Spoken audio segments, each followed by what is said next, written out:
What's your boy phone? Another reaction. In today's video, we have 7 NFL draft scandals you probably never heard of by Troy Burt. Mission comes to shine. Let's get into it.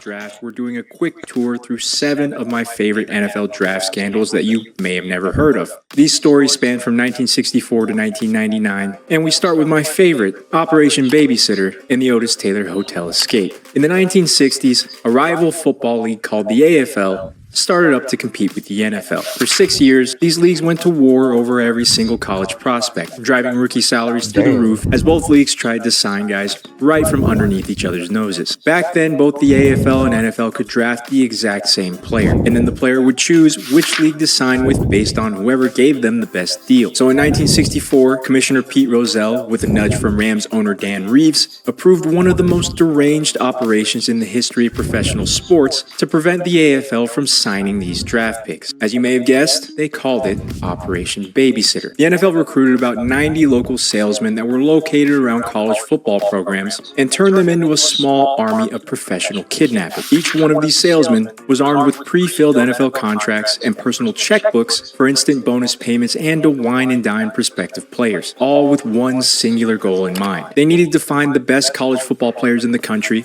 befriend them, get them into upscale hotels, and make sure that no AFL scout got within 100 yards of them so the NFL could Damn.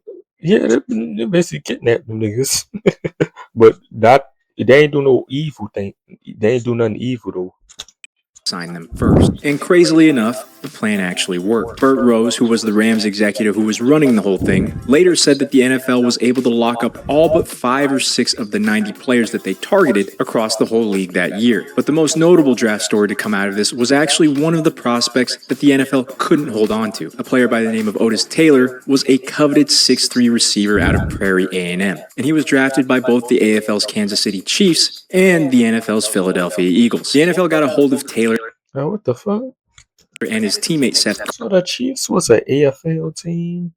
Cartwright and stashed them in a Holiday Inn outside of Dallas in order to begin contract negotiations and cut them off from any potential AFL contact. However, the Chiefs had a scout named Lloyd Wells, who was one of the first prominent black scouts in pro football with deep connections across the HBCUs. Wells got a tip on the NFL's plan and Taylor's It's crazy. Back then, niggas was really getting drafted from the HBCUs. location, and he engineered an escape plan for Otis Taylor. At 3 a.m., Lloyd Wells signaled from outside the Holiday Inn, and Otis Taylor slipped out the back window of his hotel. They then flew to Kansas City and handed Taylor the keys to a red Thunderbird convertible that he'd been eyeing. And of course, Taylor signed with the Chiefs on the spot, stealing him away from the Eagles before they even knew it. Taylor went on to become one of the best receivers in AFL history and won Super Bowl IV with Kansas City. If any of this happened today, I have a feeling that the commissioner would be testifying in front of Congress by Monday morning. Art Schleister's gambling scandal. Before Art Schleister ever threw a pass in college, he'd That day, Art Schleister. Your first name, Art? been betting on horse races. By the time he was starting under Woody Hayes at Ohio State, the gambling had spread to college games, pro games, and basically anything with a line on it. He was one of the top prospects in the 1982 draft, and the Colts ended up taking him 4th overall, despite the rumors that they'd heard about his alleged gambling problem. What happened after he was drafted would go down as one of the fastest financial collapses in NFL history. When he signed his contract, Schleister got a $350,000 signing bonus. In 1982, that was enough to buy 4 or 5 houses in most of the country. He allegedly ended up gambling every single cent of it away, enough to buy $350,000 signing bonus. In 1982, that was enough to buy 4 or 5 houses in most of the country. Like, bro, the prices of homes back then, my nigga. 300K could have bought you a whole bunch of houses. Allegedly ended up gambling every single cent of it away before his rookie season was even halfway over. And by the end of that year, he was in the ballpark of $700,000 in debt. Between the winter of 1982 and the spring of 1983, he dropped $489,000 on basketball bets alone, which for all you mathematicians out there, works out to about $2,700 every single day for 6 straight months. Things would go from reckless to genuinely terrifying for Schleister in March of 1983, when he surprisingly called the FBI on himself. You may be thinking, did he have some sort of moral awakening where he realized that he was wrong? The answer to that is no. He called the FBI because he was scared for his life. The bookies that he owed money to were threatening to The mafia, nigga fucking with the mafia, huh? expose him, and they were also trying to pressure him into fixing games. Meaning, of course, that they wanted him to intentionally throw plays or shave points so that bettors on the other side would win, which would eventually pay off his debts. If he did it, he'd end up banned from the NFL and probably in federal prison. If he didn't, the bookies might break his legs or leak everything to the league themselves. He felt that his only way out was turning himself in before they could use him as a puppet. Pete Rozelle, who was the commissioner at the time, decided to suspend him indefinitely. However, he would end up softening the ban to just 13 months, and unfortunately for Schleister, it didn't matter.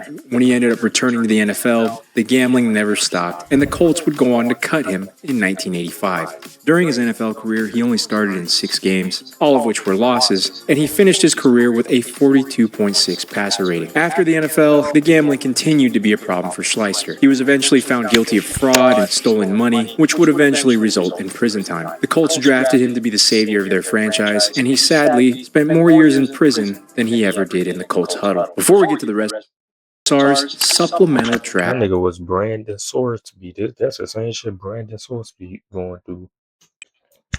loophole. Leading up to the 1985 draft, Bernie Kosar was a redshirt sophomore quarterback at Miami. He grew up in Ohio, just an hour outside of Cleveland, and all he ever wanted in his life was to play for the Cleveland Browns. The only problem for Kosar was that in that upcoming draft, Cleveland didn't have a high enough pick in order to draft him. They were drafting in the middle of the first round, and there were several other QB-needy teams ahead of them. The biggest threat being the Minnesota Vikings, who were sitting at number 3 and had already hired Kosar's college quarterback coach to recruit him. The odds of Kosar being on the board when Cleveland's pick came up were slim to none. But Kosar's dad found something in the NFL rulebook that nobody had ever exploited before. He noticed something weird about how the NFL ran its drafts. Every spring, the league held the main draft in late April. To get into the draft as an underclassman, you had to file paperwork by April 15th. And if you missed that deadline, you wouldn't be eligible. But the NFL also held a second, smaller draft later in the summer called the supplemental draft. That one was specifically for guys who became eligible after the main draft had already happened. It was usually reserved for late graduates. Kosar's dad realized that the current rules didn't actually stop a kid from ending up in the supplemental draft on purpose. And he thought to himself, if Bernie just skips the April 15th filing and graduates from Miami over the summer, he'd be ineligible for the main draft, but would be able to slip into the supplemental draft. And the supplemental draft had an entirely different draft order, one where Cleveland could actually get to him. So of course, Kosar didn't file for the main draft, and every front office in professional football started scrambling. After hearing this news, Cleveland called Buffalo and traded for the number 1 pick in the supplemental draft, knowing that Kosar would be there. The cost for that pick was brutal. Cleveland sent 4 picks to Buffalo, which was their 1985 first rounder, their 1986 first rounder, and yeah, they was tweaking. And what's this nigga even good? We about the 3rd and 6th round pick to go along with it. Once everyone got wind of what was happening, the whole league lost their minds. Teams were throwing around the idea of suing the league, and everyone was trying to figure out if what Kosar just did was genius or cheating. On April 23rd, Rozelle ruled that Kosar hadn't violated a single rule, and that he could pick which draft he wanted to enter into. Kosar picked the supplemental draft, and on July 2nd of 1985, the Cleveland Browns used the first pick of the supplemental draft to draft Bernie Kosar, making it the time that a 21-year-old kid and his dad read the fine print and outmaneuvered every front office in professional football and handpicked the exact team that they wanted to play for. Kosar went on to lead Cleveland to 5 straight playoff appearances, and the NFL was so rattled by this entire thing that they completely overhauled the supplemental. Yeah. I didn't even know about no supplemental draft. I didn't know about that. Rules, turning it into a lottery system so no player could ever pull what Kosar did again. Brian Bosworth's letter campaign. Brian Bosworth spent. But can a nigga still like not get drafted? Like, cause Caleb Williams, that nigga said he was gonna go to the Canada Football League because he wanted to play for the Minnesota Vikings. He didn't want to get drafted by the Bears. That was a plan him and his dad was trying to come up with.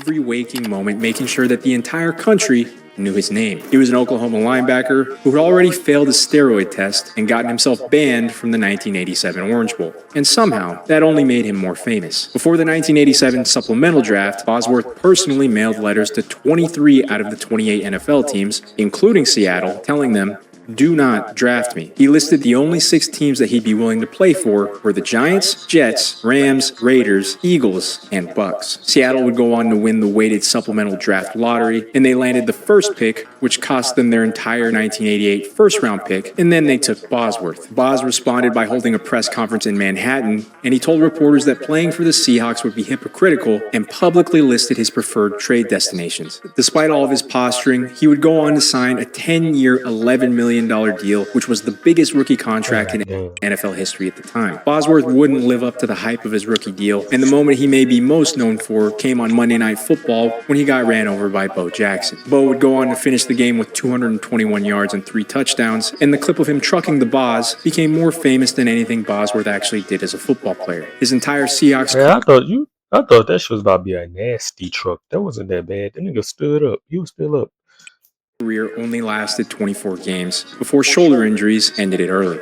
Bo Jackson and the Culver House Jet visit. Bo Jackson was a freak of nature that won the 1985 Heisman Trophy, all while he was also batting over 400 during his senior year of baseball at Auburn. The man was one of the best football players and one of the best baseball players in college at the exact same time, which was and still is unheard of. Going into the 1986 draft, Tampa Bay had the #1 overall pick, and their owner, Hugh Culverhouse, wanted Bo locked up before anyone else could get to him.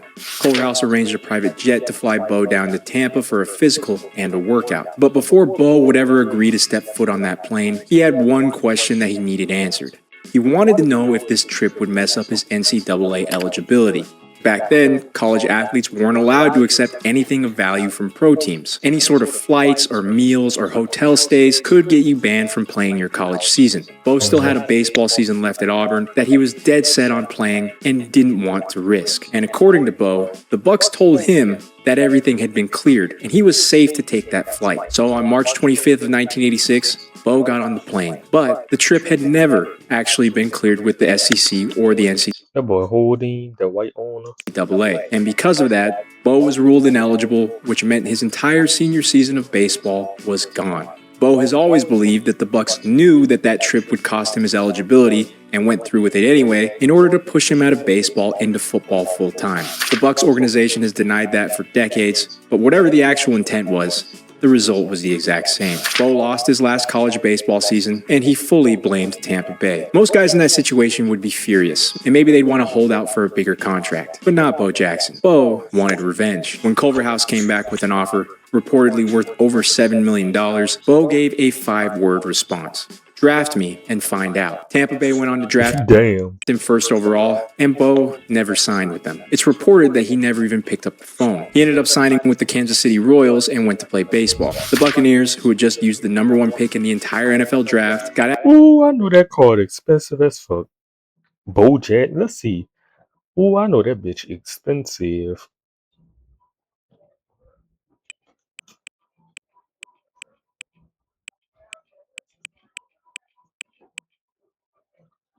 Look, Bo Jackson said, I know that bitch.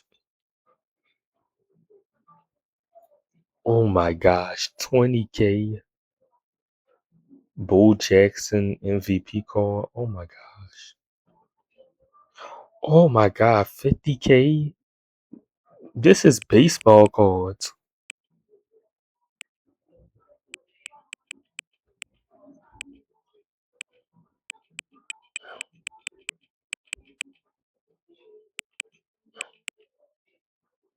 God damn.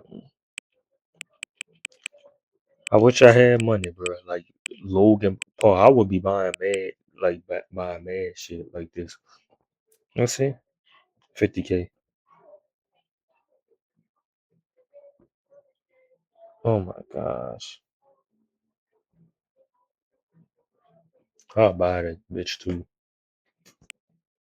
absolutely nothing in return for that pick. A year later, Al Davis and the Raiders took Bo in the 7th round of the 1987 draft, Well, with a deal that separately. no other team would have offered. They told Bo that he could finish his MLB season first and then come and play football whenever baseball was over. 2 years after that, he won the 1989 MLB All-Star Game MVP, and during baseball's offseason, he'd suit up for the Raiders and truck NFL linebackers like it was a recreational activity. Because for Bo, it kind of was. Decades later, when people asked him why he walked away from $7 million in the number 1 pick, he said that the Bucks screwed him out of his senior year of baseball. And that was all there is to it. Tony Mandarich's dog toy. In 1989, Sports Illustrated put Tony Mandarich on their cover and called him the Incredible Bulk. And honestly, when you look at the guy, I think he earned the nickname. This freak of a human was 308 pounds and ran a 4.65 40, all while benching 525 pounds. Just about every scout in the league had him graded as the best offensive line prospect that the sport had ever seen. The Green Bay Packers took him 2nd overall in the 1989 draft, and interestingly enough, Troy Aikman went before him, and then Barry Sanders went 3rd, Derek Thomas went 4th, and Deion Sanders went 5th, all of whom would go on Damn, that stick this draft. to have Hall of Fame careers. Needless to say, Mandarich did not share the same career as the rest of those top 5 picks. He was out of Green Bay in just 4 seasons and he barely saw the field. And by his own admission, there was a pretty good reason of why that was. And it's the reason why I included this as a draft scandal. I know you could never tell from his photo, but Steroids. Mandarich was a heavy user of steroids. After he was out of the NFL, he admitted that he'd been on steroids since late in high school. And he said that his teammates called him the doctor because he was the one administering steroid injections for other players. You're probably wondering how this guy passed NCAA drug tests while he was pumped full of everything under the sun. And that's where the dog toy comes in. According to Mandarich's own account, he beat his college drug tests by taping a dog's squeaky toy to his torso and filling it with clean urine. He then ran a catheter hose down through his crotch and capped the end of it with a piece of Bubblicious bubblegum. Then he stood in front of the drug test observers and squeezed clean pee out of a dog toy while they watched. At least that's his version of the story, and whatever the exact mechanics were, the outcome was clear. He was on everything, and he still passed the tests. And he made a fool out of the entire draft process that prides itself on being able to evaluate players. According to Mandarich, he stopped taking steroids right before the 1989 Combine because his dog toy trick didn't work in the big leagues. And without the juice, he just wasn't the same player that he was in college. By September of 1992, Sports Illustrated came back for round 2 with the same magazine and the same face, and a completely different cover that read,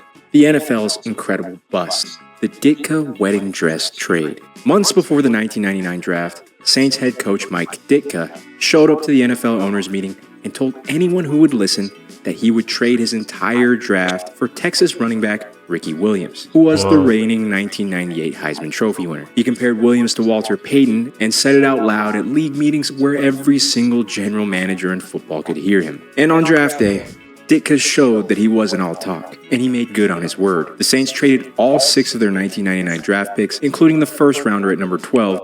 Oh, hit. My team was tweaking. We was tripping.